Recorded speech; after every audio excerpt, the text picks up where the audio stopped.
नमस्कार सभी दोस्तों को, कैसे हैं आप सब लोग। और सभी की तैयारी बहुत ही बेहतरीन चल रही होगी। जैसे कि हम जो बीएड और बीएसटीसी के लिए जो आपके लिए क्लासें लेकर के आ रहे हैं, टीचिंग मेथड से संबंधित, आपको बहुत पसंद आ भी रही होगी और कहीं न कहीं इन क्लासों का आपको ज़रूर भी लाभ मिलेगा। तो आप हमारी कक्षाओं को निरंतर देखिए और हमारे चैनल पर बने रहिए और हमारे चैनल को अधिक से अधिक लोगों तक पहुँचाइए और इसको सब्सक्राइब भी कीजिए। तो आज हम आपके लिए बहुत ही अच्छे क्वेश्चन लेकर के आए हैं, तो देरी नहीं करते हैं और प्रारंभ करते हैं आज के क्वेश्चन। तो जो सबसे पहला आपके सामने क्वेश्चन दिखाई दे रहा है, वह क्वेश्चन देखिए स्क्रीन के सामने। एक अध्यापक के रूप में आप समाज में अपनी अलग पहचान बनाए रखने के क्या पसंद करेंगे, क्या पसंद करेंगे उसके लिए कि समाज में आपकी अलग पहचान बनाए रखें। तो ध्यान रखिएगा, आप इन क्वेश्चनों का आंसर देने से पहले आपको मैं पहले बता दूं, अपने आंसर भी देखिए और एक एक ऑप्शन को भी पढ़े कि आपको कितना आता है कितना नहीं आता और आपको किस प्रकार से वहाँ पे एग्जाम में आपके क्वेश्चन गलत हो जाते हैं। पहला है, आप राजनीतिक पार्टी से जुड़ेंगे अपनी पहचान बनाए रखने के लिए। क्या ये सही है कि आपको राजनीतिक पार्टी में जुड़ना चाहिए? आप राजनीतिक गतिविधियों में सक्रिय रूप से जुड़े रहेंगे, ऐसा करेंगे। आप अपनी शिक्षण संबंधी जिम्मेदारियों को सही रूप से निर्वाह करना चाहेंगे, ठीक है। या आप समाज में ये साबित करेंगे कि करने की कोशिश करेंगे कि आप सर्वोत्तम हैं। तो आपके अनुसार कौन सा इसका राइट आंसर रहने वाला है? तो दोस्तों, इसका जो राइट आंसर रहने वाला है वो राइट आंसर रहने वाला कौन सा? आप अपने शिक्षण संबंधी जिम्मेदारियों को सही रूप से निर्वहन करेंगे, ठीक है, आप एक शिक्षक होने के नाते। नेक्स्ट अगला क्वेश्चन देखिए। अगला क्वेश्चन आपके सामने स्क्रीन पर दिया हुआ है और ध्यानपूर्वक क्वेश्चन को पढ़े। इन दिनों में शिक्षक के व्यक्ति ज़्यादातर बेरोजगार दिखाई पड़ रहे हैं, आपकी दृष्टि में इसका क्या कारण हो सकता है? तो क्या कारण हो सकता है जानने की कोशिश कीजिए। शैक्षणिक जो इस तरह गिरावट, शिक्षा का फैलाव व्यापक या दूर तक नहीं है, शिक्षा बिना सिद्धांतों के हैं, शिक्षा बिना उद्देश्यों के हैं। तो यहाँ पे जो इसका सबसे बेस्ट आंसर है, क्योंकि जो शिक्षा के हैं कोई उद्देश्य नहीं है, इसीलिए अधिकतर जो टीचर हैं वह बेरोजगार दिखाई पड़ रहे हैं, ठीक है ना। क्योंकि अधिकतर जो टीचर होते हैं वह अपना उद्देश्य भटक जाते हैं और शिक्षा को जिस उद्देश्य से लेकर के जाना चाहिए उस उद्देश्य से लेकर के नहीं जाते हैं, इसलिए अधिकतर जो शिक्षक हैं वह क्या बेरोजगार दिखाई पड़ते हैं। तो यहाँ पे शिक्षा बिना सिद्धांतों के, जो यहाँ बिना सिद्धांतों के चल रही है, उसके अनुसार इसका राइट आंसर रहने वाला है।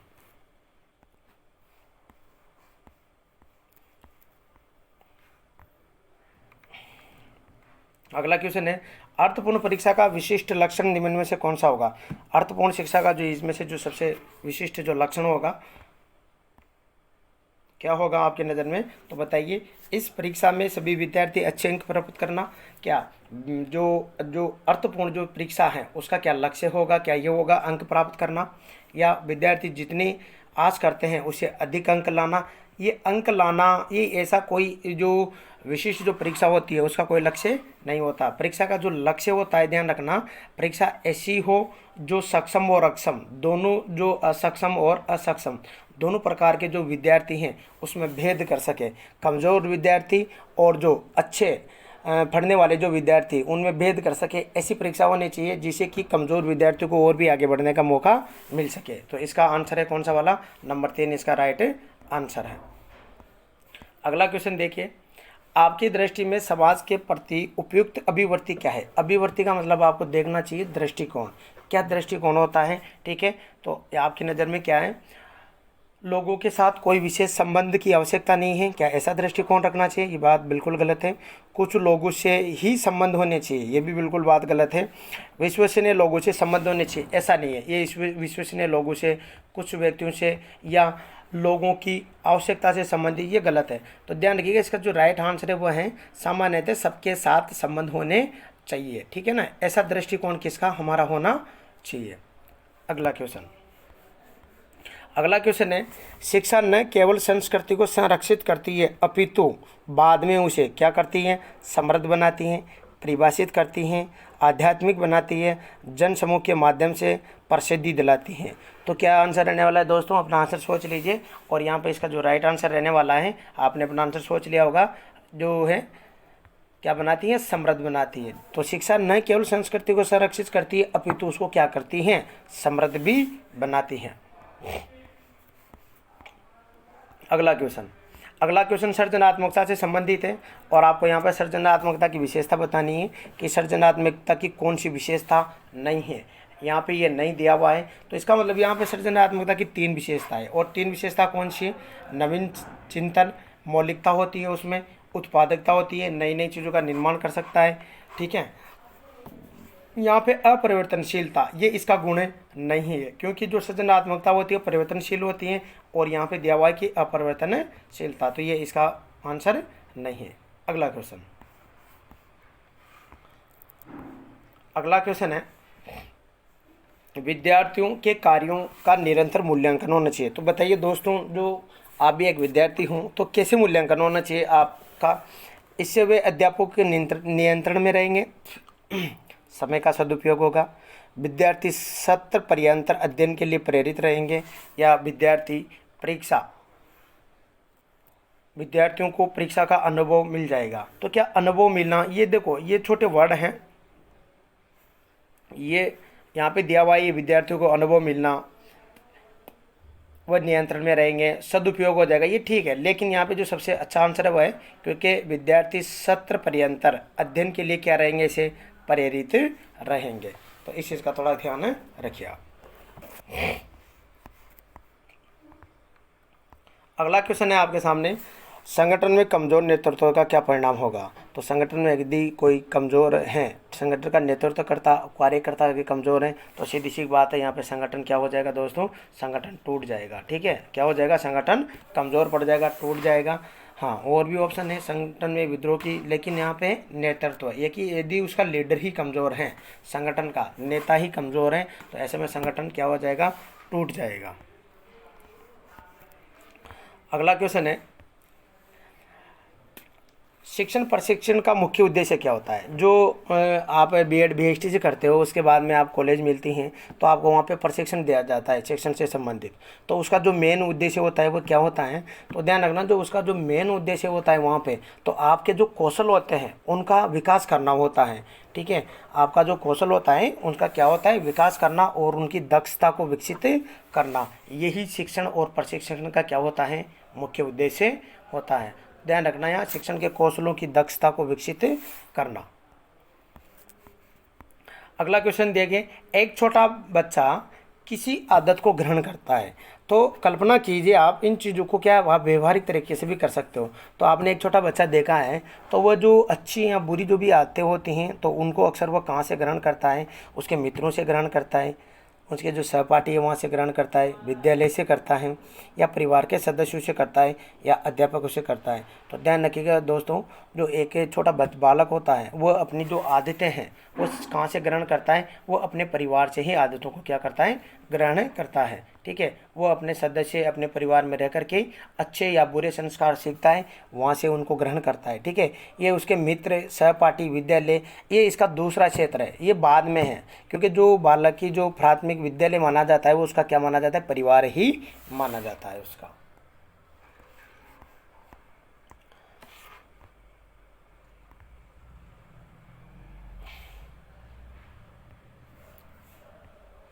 अगला क्वेश्चन दिया हुआ है आपके सामने, मैं अपने समूह के सदस्यों को आवश्यकताओं की पूर्ति करने की कोशिश इस आस के साथ करता हूं कि वे भी आज्ञाकारी वफादारी से मेरे नेतृत्व को स्वीकार करेंगे, और इस प्रकार का नेतृत्व क्या कहलाएगा? तो ध्यान रखिएगा दोस्तों, यहाँ पे ये है कि इस प्रकार का नेतृत्व, कोई समूह है और उसका सदस्य कोई आवश्यकताओं की पूर्ति करने की कोशिश करता है, और वो ये कहता है कि मैं आज्ञाकारी वफादारी से इन सभी का पालन करूंगा, और मेरे इस नेतृत्व को कैसे स्वीकार करेंगे? तो इस प्रकार का जो नेतृत्व कहलाएगा वो कौन कहलाएगा? समझौतावादी। कैसा कहलाएगा? समझौतावादी कहलाएगा। प्रजातांत्रिक नहीं होगा, ठीक है। प्रभुत्ववादी होता है जिसमें एक ही लीडर होता है, ठीक है। आशावादी नहीं होगा, ठीक है। यहाँ पे कैसा होता है? ये समझौते पे आधारित है। वो पूछ रहा है कि स्वीकार करना है कि नहीं करना, समझौते के आधार पर है।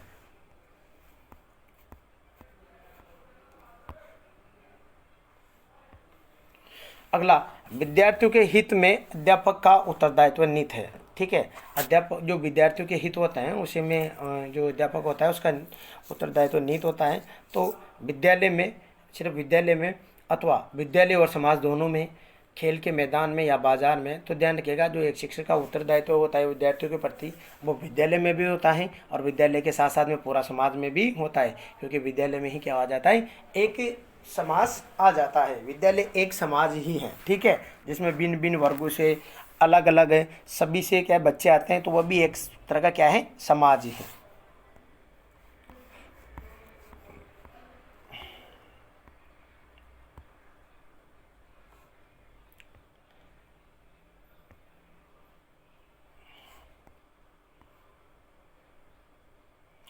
क्वेश्चन देखिए, आपकी दृष्टि से एक विद्यालय के प्रधानाध्यापक में सबसे महत्वपूर्ण आवश्यक जो गुण हो, जो उनके व्यक्तित्व में होना चाहिए, कौन सा होना चाहिए, वह उच्च योग्यताधारी होना चाहिए, कहने का मतलब बीएड बीएसटीसी या एमएड होना चाहिए, निष्पक्ष होना चाहिए, ज्ञानवान होना चाहिए अथवा कठोर होना चाहिए। तो दोस्तों, जो एक विद्यालय के जो प्रधानाध्यापक है उनमें जो एक सबसे आवश्यक जो उनका गुण और उनका व्यक्तित्व होना चाहिए, वो कैसा व्यक्तित्व होना चाहिए, उनका निष्पक्ष व्यक्तित्व होना चाहिए।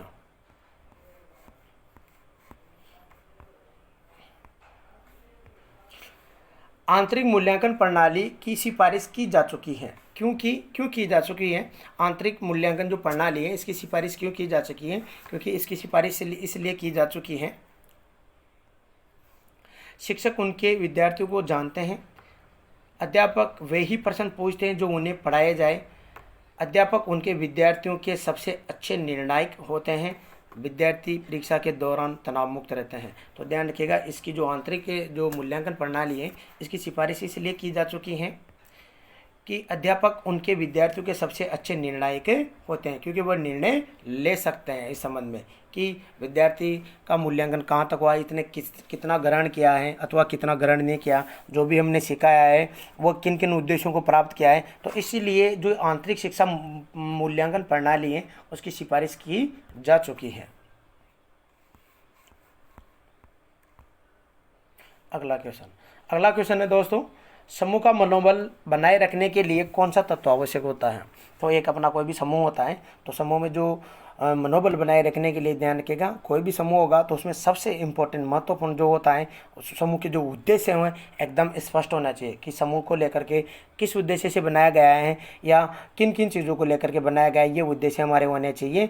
ऐसा होगा तो समूह का मनोबल बनाए रहेगा। तो इसका रहेगा स्पष्ट उद्देश्यों को लेकर के अगर यदि हम समूह बनाएंगे तो उसे उनका मनोबल बना रहेगा। ये इसमें एक महत्वपूर्ण और सबसे आवश्यक तत्व है। अगला क्वेश्चन है दोस्तों आपके सामने, और अगला क्वेश्चन क्या दे रखा है, अगला क्वेश्चन दे रखा है आपके दृष्टिकोण से अध्यापन व्यवसाय है, अध्यापन कैसा होना चाहिए, रुचिकर हो या कठोर हो, सरल हो, अरुचिपूर्ण हो। यहाँ रुचिकर ठीक है, लेकिन ये कठोर नहीं होना चाहिए, सरल होना चाहिए, अरुचिकर नहीं होना चाहिए, रुचिकर और उत्तरदायित्व, ठीक है, रुचिकर और उत्तरदायित्वपूर्ण, ठीक है, या अपेक्षाकृत कम उत्तरदायित्व, ठीक है। तो यहाँ पे ध्यान रखिएगा, अपेक्षाकृत नहीं, रुचिकर और कैसा होना चाहिए, यहाँ पे रुचिकर होना चाहिए और उत्तरदायित्वपूर्ण होना चाहिए। ऐसा हमारा क्या अध्यापन व्यवसाय होना चाहिए।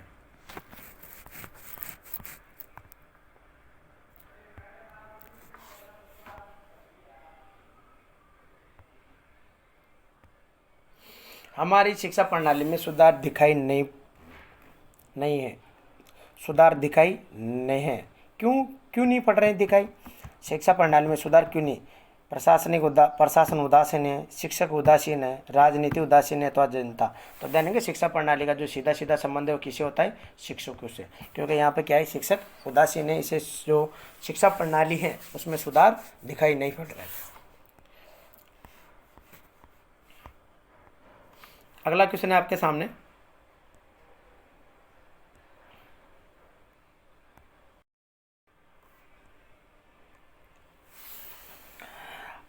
आपके कुछ विद्यार्थी आपकी कक्षा में लगातार नहीं आ रहे, ऐसे शिक्षक के रूप में आप क्या करेंगे। तो ऐसे शिक्षक के रूप में आप सभी को बताइए, सीधा सा क्वेश्चन है, इसका आंसर मैं जल्दी से बता देता हूँ। विद्यार्थी यदि नहीं आ रहे हैं तो सीधा सा क्या होता है, उनके कारणों को जानेंगे और उन्हें दूर करने का क्या करेंगे, प्रयास करेंगे। अगला है, आप अध्यापक बनने के बाद में किस प्रकार का कार्य करना पसंद करेंगे? तो विद्यार्थियों की सहायता करना, विद्यार्थियों के ज्ञान स्तर को समृद्ध करना और विद्यार्थियों की शिकायतें प्राचार्य को करना। अब अपने विद्यालय में शिक्षण स्तर को बढ़ाना। तो बताइए दोस्तों, आप अध्यापक बनने के बाद में क्या करेंगे, किस प्रकार का कार्य करेंगे? तो दोस्तों, अध्यापक बनने के बाद में आप क्या करेंगे, विद्यार्थियों का जो ज्ञान स्तर है उसको उसको बढ़ाएंगे और उसको क्या करेंगे, समृद्ध बनाएंगे। यहाँ पे ये आपके लिए बहुत महत्वपूर्ण कार्य रहने वाला है।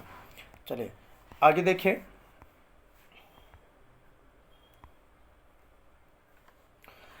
आप अपने विद्यार्थियों को किस प्रकार के गृह कार्य देना पसंद करेंगे?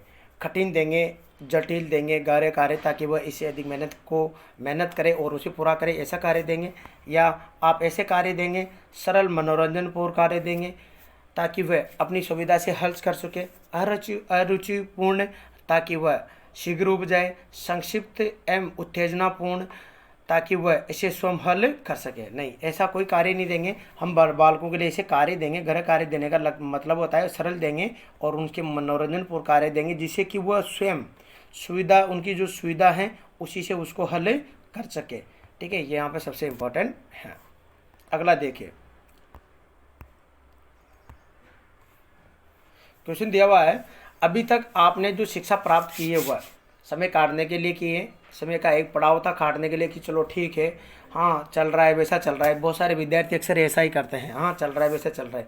उपयोगी एवं मूल्यवान रहा है, जो भी अभी तक आपने शिक्षा की मूल्यवान रहा है। आप यह आपके धन संपत्ति प्राप्त करने के जुनून को बढ़ाने के लिए रहा है, यह नैतिक मूल्यों रहित रहा है। तो ध्यान रखिएगा, ये नैतिक मूल्यों रहित नहीं हो सकती शिक्षा, ठीक है। और ये समय काटना, ये ऐसे ठीक ठाक ऑप्शन नहीं होते और ये धन से कोई संबंध नहीं होता यहाँ पे इसका। तो ध्यान रखिएगा, सही आंसर है, क्योंकि अभी तक जो हमने शिक्षा प्राप्त की है दोस्तों, वह हमारे लिए उपयोगी भी रही है और मूल्यवान भी रही है, क्योंकि कहीं न कहीं हमारे जीवन में आगे जा कर के ये बहुत महत्वपूर्ण रहने वाली है।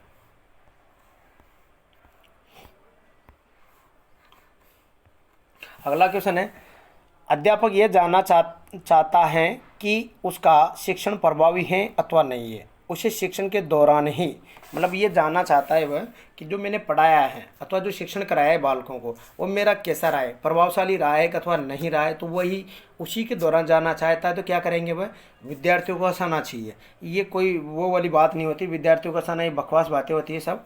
लापरवाही विद्यार्थियों को हतोत्साहित करना, देखो ये भी गलत बात ही है। जो लापरवाह विद्यार्थी हैं उनको हतोत्साहित नहीं करना चाहिए, ठीक है। उन्हें इस तरह से समझाना चाहिए कि देखो आपकी लापरवाही का नतीजा आपको है, बल्कि उनको डिमोटिवेट नहीं करना चाहिए। उनको समझाना चाहिए कि आपके जाकर के आपको इसको क्या नुकसान भुगतना पड़ेगा।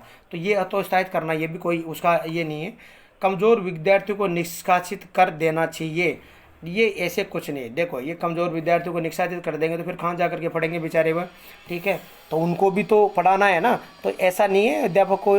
तो ध्यान रखिएगा, इस सबसे अच्छा है सुसंगठित प्रश्न पूछेंगे, सुसंगठित प्रश्न पूछने चाहिए विद्यार्थियों से, जिनसे कि उनका मनोबल भी बढ़े। तो ये सबसे अच्छा ऑप्शन है यहाँ पे, नंबर 4 इसका सभी राइट आंसर है। तो ऐसे क्वेश्चनों को एक नहीं 2 बार पढ़ें और 2 बार पढ़ने के दौरान ही आपको ऐसे जो क्वेश्चन है उनके आंसर आराम से मिल जाएंगे। और क्वेश्चन को आराम से पढ़ें, थोड़े धीरे पढ़ें, ठीक है। अगला, शिक्षा सर्वोत्तम रूप से है बालकों के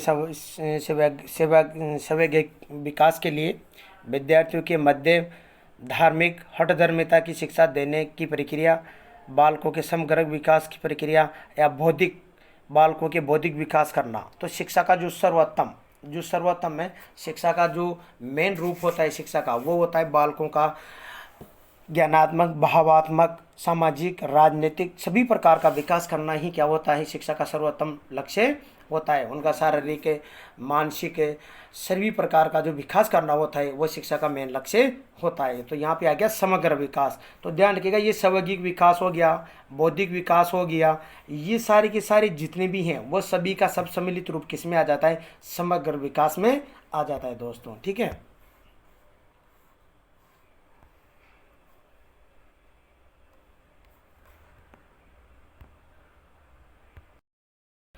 तो ठीक है दोस्तों, जो इसका जो समग्र विकास है उसी में सब कुछ समाहित हो जाता है। अगला क्वेश्चन देखिए। अगला क्वेश्चन है, नया पाठ प्रारंभ करने से चाहिए, नया पाठ प्रारंभ करना चाहिए, क्योंकि ठीक है, यहाँ थोड़ा सा लिख लेना, थोड़ा सा यहाँ पे नया पाठ आरंभ करने से पहले ये लिखना था। ठीक है, विद्यार्थियों की योग्यता की जांच हो जाती है। ठीक है, जो नया पाठ हम पढ़ाने जा रहे हैं उसको क्यों प्रारंभ करना चाहिए? यदि नया पाठ पुराने पाठ से संबंधित हैं, यदि नया पाठ पुराने पाठ से संबंधित है तो जो नया पाठ है आसानी से समझ में आ जाएगा। इसलिए जो नया पाठ प्रारंभ करना चाहिए उसको ध्यान रखिएगा, दूसरे पाठ से जोड़ करके हमेशा इसको पढ़ाना चाहिए। आरंभ करने से पहले देखना चाहिए कि जो पहले बच्चों ने जो पाठ पढ़ा है पुराना वो याद है कि नहीं है। तो यदि नया पाठ पढ़ाना है तो उसे जो पहले वाला पाठ पढ़ा है यदि वो समझ में आ गया तो जरूर अगला वाला पाठ समझ में आ जाएगा। प्राथमिक स्तर पर शिक्षण अधिगम प्रक्रिया में किस प्रकार का मूल्यांकन सम्मिलित किया जाना चाहिए? तो जो प्राथमिक प्रकार की जो शिक्षा होती है, जो प्राथमिक स्तर के जो शिक्षण होते हैं उनमें ध्यान रखिएगा, उनमें रचनात्मक, निदानात्मक, स्थानापन्न, स्वमूल्यांकन, रचनात्मक व संकेतिक। तो ध्यान रखिएगा इसमें ये निदानात्मक, रचनात्मक और जो संकेती जो हैं इसमें ये सारे के सारे क्या आ जाते हैं, इसमें समाहित हो जाते हैं। तो इस प्रकार का हमें क्या करना चाहिए, शिक्षण करना चाहिए। कौन से स्तर पर? प्राथमिक स्तर की बात हो रही है यहाँ पे। प्राथमिक स्तर का मतलब होता है जो छोटी कक्षाएं होती है वो प्राथमिक स्तर की कक्षाएं मानी जाती हैं।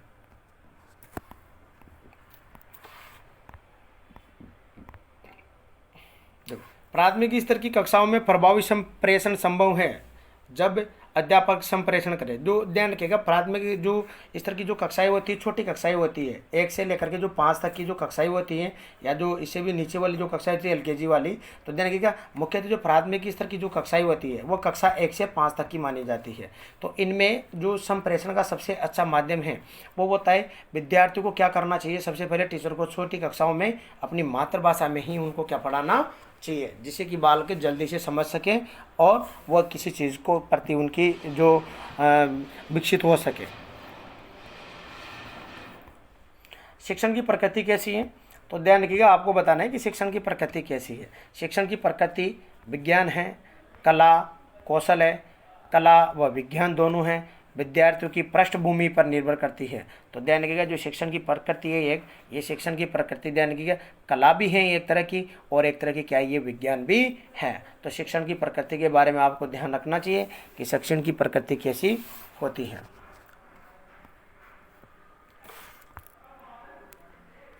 बालकों के अधिगम के लिए निम्न में से कौन सी क्रिया सर्वाधिक योगदान देती है? तो दोस्तों जो बालक हैं उनमें जो क्रिया सबसे इम्पोर्टेंट होती है, बालक को हमेशा करके सीखना चाहिए। उसे कोई भी कार्य दिया जाए तो उसके करके सिखाना चाहिए उसे, जिससे कि उसको अधिक अनुभव होता है और उसको कार्य को सरलतापूर्वक आसानी से कर लेता है और वो उसके क्या होता है जीवन में स्थायी हो जाता है। तो ध्यान रखिएगा जो करके सीखा गया कार्य है ना वो कभी भी नहीं भूलते हैं बालक। देख कर सीखना ये भी ठीक है, याद करके सीखना, सुन करके सीखना, लेकिन इनमें सबसे जो अच्छा ऑप्शन है वह है कौन सा? करके सीखना, ये सर्वाधिक उपयुक्त है।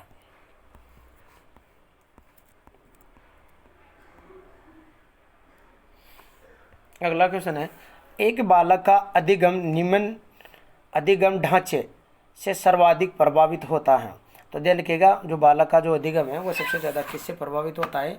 शोर रहित अलग कक्ष से, विद्यालय में, भाई बहनों के साथ में। तो ध्यान रखिएगा उसका जो सबसे ज़्यादा जो अधिगम प्रभावित होता है, ध्यान रखिएगा उसके अपने सामाजिक और सांस्कृतिक ढांचे मतलब वातावरण से। ये सबसे ज़्यादा बालक का अधिगम का मतलब होता है सीखना।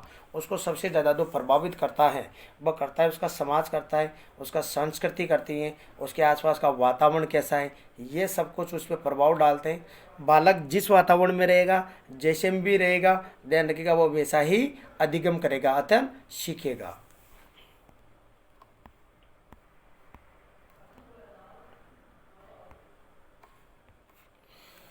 सभी स्तरों के लिए एक अध्यापक की एक महत्वपूर्ण योग्यता कौन सी होनी चाहिए? कौन सी भी स्तर हो, सभी अध्यापक सभी कक्षाओं के लिए, वो छोटी कक्षाएं हो तो ठीक है, बड़ी कक्षाएं हो तो ठीक है, सभी के लिए। तो यहाँ पे ध्यान रखिएगा एक अध्यापक को सबसे महत्वपूर्ण जो उसकी योग्यता होती है वह ये गुण नहीं है, ये उसकी योग्यता है। योग्यता और गुण में डिफरेंट है दोस्तों, क्योंकि आप एक ही लगा लेते हो। ये यहाँ पे योग्यता के बारे में पूछ रहा है तो उसकी सबसे महत्वपूर्ण जो योग्यता है वो होता है उसका विषय का ज्ञान। ठीक है, कोई भी टीचर होता है तो उसका उसको उस विषय का क्या होना चाहिए, नॉलेज होना चाहिए, ज्ञान होना चाहिए। ये इसकी सबसे महत्वपूर्ण क्या होती है, हैं? योग्यता होती है।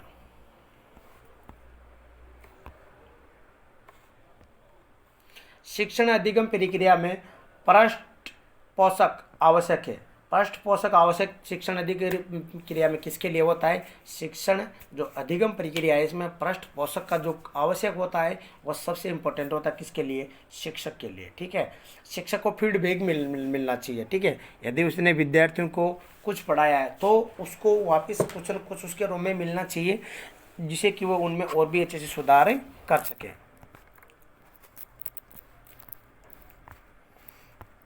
अगला क्वेश्चन है दोस्तों, एक अध्यापक में नेतृत्व क्षमता होनी चाहिए। कैसी क्षमता होनी चाहिए कि वह कक्षा की समस्याओं का समाधान हो सके, विद्यार्थियों के नियंत्रण हेतु, योजना क्रियान्वयन हेतु या शिक्षण को गति देने हेतु।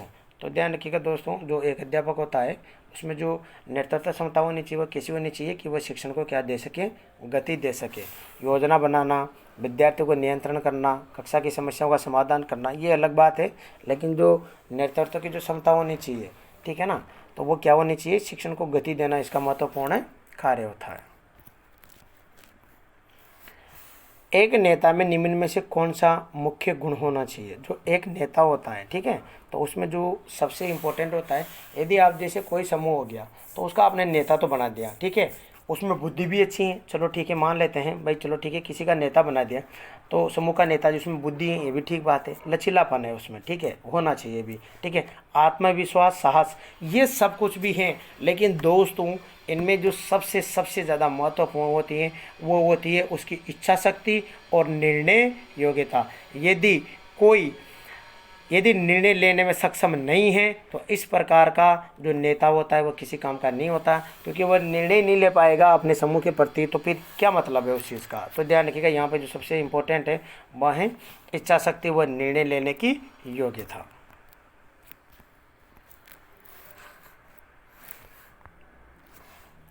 एक अच्छे नेता में निम्न में से मुख्य योग्यता होनी चाहिए। देखो यहाँ योग्यता पूछ रहा है, अब क्या योग्यता होनी चाहिए, तो एक नेता होता है ना, तो उसमें जो योग्यता होती है वो क्या होती है, दल का गठन, उद्देश्यों की प्राप्ति। ठीक है, उसको दल का गठन होना चाहिए, एक दल बनाना चाहिए, ठीक है, और दल होना चाहिए और उसके उद्देश्य स्पष्ट होने चाहिए, ठीक है ना, और उसके उद्देश्य जो भी हैं उनको प्राप्त करना, वो उनका मेन क्या होता है, उनकी योग्यता होती है, यही उनमें क्या होता है, मेन गुण होता है।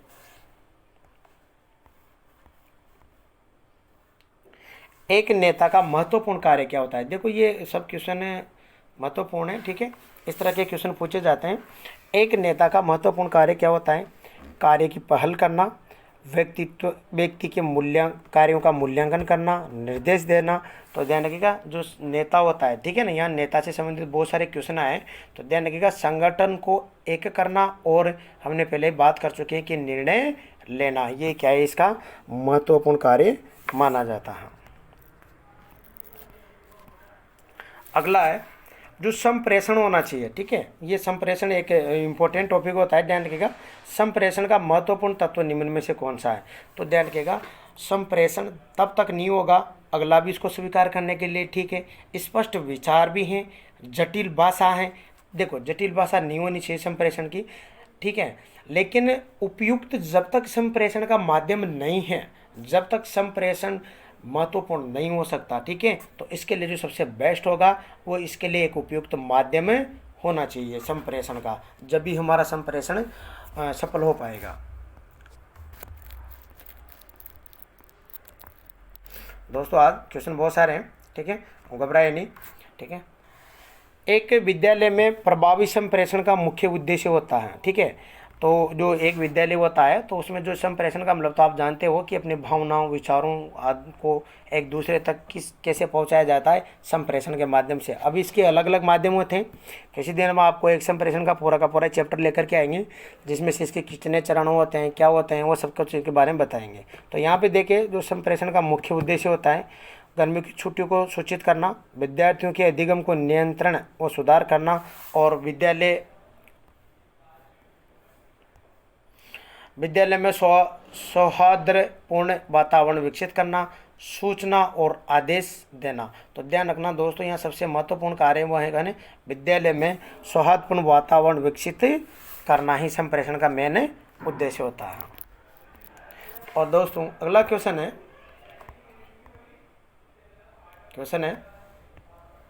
संप्रेषण का अर्थ। संप्रेषण का अर्थ क्या होता है? अनुभव साझा करना, ज्ञान का संरक्षण करना, संप्रति बताना और परंपराओं, विचारों और भावनाओं की साझेदारी करना। तो ध्यान रखिएगा दोस्तों, बहुत सारे यहाँ लगा सकते हैं कि संप्रेषण का मतलब होता है अपने अनुभव दूसरे तक पहुँचाना। यही नहीं होता, यहाँ वो होता है जो परंपराओं से जो अपने विचार हैं और भावनाओं की साझेदारी का मतलब एक दूसरे के साथ में शेयर करना, ये यहाँ पे संप्रेषण का सबसे महत्वपूर्ण लक्ष्य होता है। तो ठीक है दोस्तों, आज के लिए इतना ही। ठीक है, नेक्स्ट वीडियो आगे।